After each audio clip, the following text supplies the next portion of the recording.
Dans la situation suivante, un mec va voir une femme et il commence à lui parler, mais il commence à stresser. Il commence à sourire gentiment, il essaye de ne pas paraître trop offensant.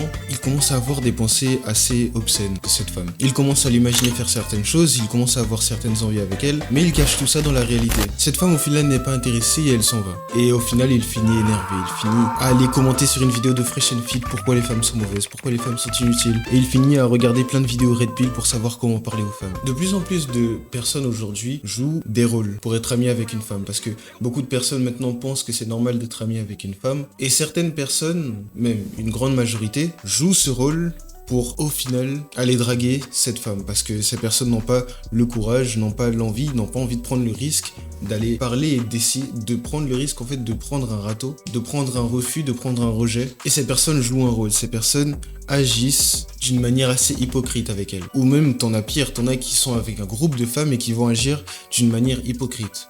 Ça se fait de plus en plus et c'est quelque chose que je faisais aussi avant. Ce que je faisais aussi avant, c'était que à travers les réseaux sociaux, je parlais souvent à des femmes, j'allais souvent leur envoyer des messages et faire ami-ami avec eux, attendre quelques temps, genre 2 semaines, etc. Je commençais à leur demander des choses, je commençais à leur demander est-ce qu'ils voulaient tout simplement directement sortir avec moi. Et la plupart du temps, en fait, ça fonctionnait. Et le truc, c'est que forcément, au bout d'un moment, à force de jouer un rôle, à force d'agir d'une certaine manière, tu finis par montrer ton vrai côté. La relation devient toxique, la relation se passe de moins en moins bien. Tu commences à regretter tout ce qui se passe, et d'un coup, soit tu la quittes, soit elle te quitte, soit vous finissez juste par vous tromper l'un et l'autre.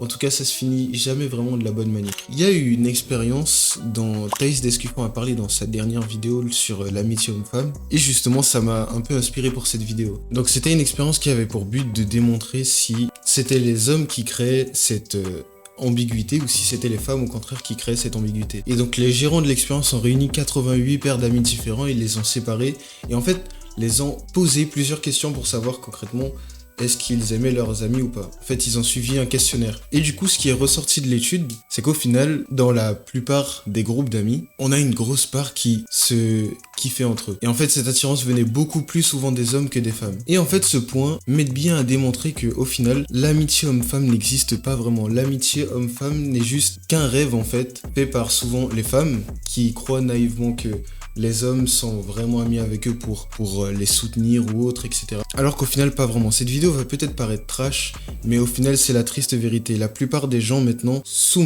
s'habituent, jouent un rôle pour satisfaire leurs amis pour ensuite atteindre d'autres fins. Et c'est triste, c'est vrai, mais malheureusement, c'est la réalité. Et le problème avec ça, c'est que pour les personnes qui ne veulent pas accepter ce genre de réalité, vont jouer un rôle. Les personnes qui ne veulent pas montrer très clairement leur intention envers une femme vont tout simplement jouer un rôle, vont s'habituer à jouer le nice guy, le mec qui est tout le temps d'accord, le mec qui est tout le temps en soutien, qui est tout le temps en backup et qui attend tout le temps la petite opportunité pour justement venir saisir l'offre qui lui est présentée.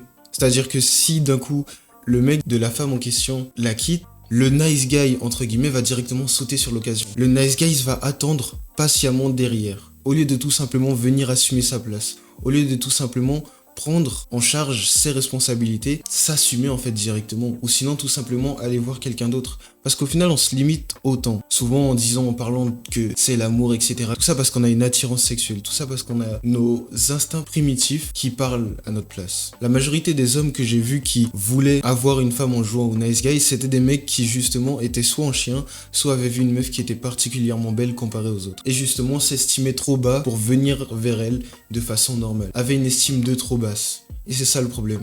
Le problème, c'est qu'en jouant autant le nice guy, ton estime qui est déjà éclatée va baisser encore plus. Tu vas agir encore plus de façon hypocrite. Et le moment où tu es censé te trouver, le moment où tu es censé concrètement te découvrir ce que tu es, ce que tu veux, pourquoi tu vis, concrètement quel est ton objectif dans la vie, qu'est-ce que tu veux construire, ça sera des moments où tu vas jouer tout un tas de rôles différents. Tu vas t'habituer selon les meufs, tu vas avoir de différents goûts, tu vas écouter différentes musiques, tu vas lire différents livres, tu vas jouer à différents jeux. Tout ça pour faire plaisir à une meuf. Et au final, tu trouveras jamais vraiment ce que tu aimes. Parce qu'à chaque fois, tu changeras. Tu changeras parce que tu voudras pécho une femme. Et le truc, c'est qu'au final, tout ça, ça amène juste une faille dans la personnalité. Ta personnalité sera brisée. C'est l'une des petites choses qui fera que tu seras perdu après. Parce que peu de personnes en parlent. Peu de personnes en parlent que le fait de jouer autant un rôle, ça te nique en fait concrètement. Ça nique toute ta santé mentale, ça nique toute ta personnalité, ça nique ton identité. J'avais quelqu'un que je connaissais qui était streamer Twitch et en fait, il jouait concrètement un rôle. Et au bout d'un moment, il m'avait juste parlé du fait qu'il ne se retrouvait plus. Il n'arrivait plus à retrouver son ancien lui, il ne se reconnaissait plus. Parce qu'il jouait constamment un rôle. Il était en stream tous les soirs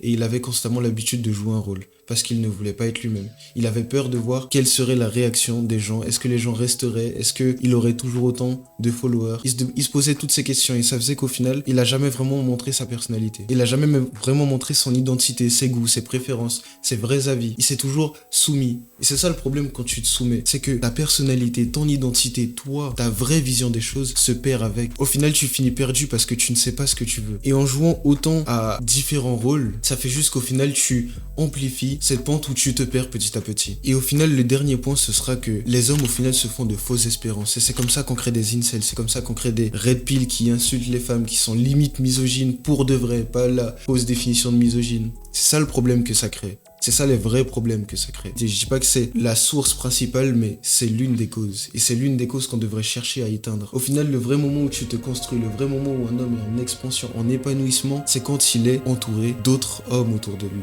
D'autres personnes qui ont des qualités masculines à lui apporter. D'autres hommes qui le poussent à se dépasser autant qu'il se dépasse déjà. D'autres hommes qui pourront le soutenir dans les mauvais moments. Donc développe-toi avec d'autres hommes. Trouve d'autres personnes masculines dans ta tribu. J'espère que cette vidéo t'aura aidé dans ta quête de développement et dans ta quête de liberté. Si elle t'a aidé, tu peux t'abonner, tu peux lâcher un like, tu peux commenter, tu peux rejoindre le serveur Discord pour trouver des personnes qui ont des qualités masculines comme toi, ou même t'aider à trouver ces qualités masculines qui te manquent potentiellement. Continue d'avancer, même quand tout semble contre toi.